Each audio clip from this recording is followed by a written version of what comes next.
పైకి తీసుకెళ్లి తోసేలేదు. సంతోషించు. ఏయ్ నోరు ముయ్యవే. నన్ను నోరు ముయ్యంటావా? అంటానే. ఎవడికెక్కువ? నాకు కాదు. నోరు మూసై. నీకు చాలా సార్లు చెప్పాను రమా, నన్ను ఏదైనా చెయ్యి, కానీ ఆయన జోలికి గాని, ఆయన కట్టిన ఈ తాళి జోలికి గాని రావద్దు అని చెప్పాను. చెప్పానా లేదా? మరెందుకొస్తున్నావే? ఎందుకొస్తున్నావు? నీ కుళ్ళు, కుట్రలు, కుతంత్రాల మొహానికి కట్టడం ఇష్టం లేకే ఆయన నాకు కట్టారే. అది ఆయన ఇష్టం. నీకేంటే నొప్పి? నువ్వేదో పెద్ద ఉత్తమురాలు అన్నట్టు తెగ ఆలోచిస్తున్నావు.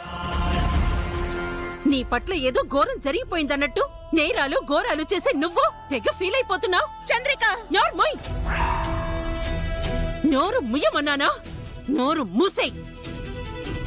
ఇంకొక్క మాట వచ్చిందంటే నాకొస్తున్న కోపానికి నిన్ను పీక పిసికి చంపేస్తాను. మూసేయ్. నా తాళి తెంచేసే ధైర్యం చేస్తావా? తాళనేది నీకు తాళయ్యుండొచ్చేమో కాని నాకది జీవితం. ఆయనతో పెనవేసుకున్న బంధం.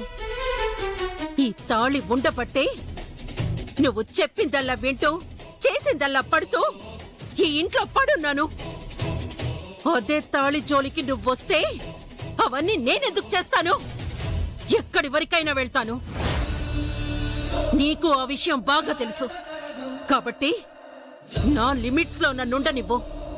లేదు, నీ లిమిట్స్ దాటాను, నా తాళి వరకు వస్తాను అంటే ఆ తర్వాత నువ్వీ చంద్రిక చెయ్యదు అనుకున్నవన్నీ చేస్తుంది. బెదిరిస్తున్నావా? నేను తలుచుకుంటే